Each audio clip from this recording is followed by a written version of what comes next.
హుస్సేన్ సాగర్ జలాశయం నిండు కుండను తలపిస్తోంది. పైనుంచి వరద ప్రవాహం పెరగటంతో దిగువకు నీరు విడుదల చేశారు అధికారులు. ఇన్ఫ్లో 1850 క్యూసెక్కులు వస్తూ ఉండగా నీటి నిర్వహణలో భాగంగా 1600 క్యూసెక్కుల నీటిని దిగువకు విడుదల చేస్తున్నారు. దిగువ ప్రాంతాల ప్రజలు అప్రమత్తంగా ఉండాలని అధికారులు సూచిస్తున్నారు. లోతట్టు ప్రాంతాలను సందర్శించి ఎలాంటి ప్రమాదాలు జరగకుండా చర్యలు తీసుకోవాలని అధికారులకు ఆదేశాలు జారీ చేశారు.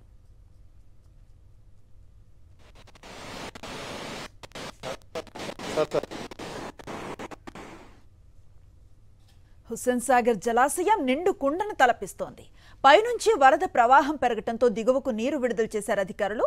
ఇన్ఫ్లో 1850 క్యూసెక్కులు వస్తూ ఉండగా నీటి నిర్వహణలో భాగంగా 1600 క్యూసెక్కుల నీటిని దిగువకు విడుదల చేస్తున్నారు. దిగువ ప్రాంతాల ప్రజలు అప్రమత్తంగా ఉండాలని అధికారులు సూచిస్తున్నారు. లోతట్టు ప్రాంతాలను సందర్శించి ఎలాంటి ప్రమాదాలు జరగకుండా చర్యలు తీసుకోవాలని అధికారులకు ఆదేశాలు జారీ చేశారు.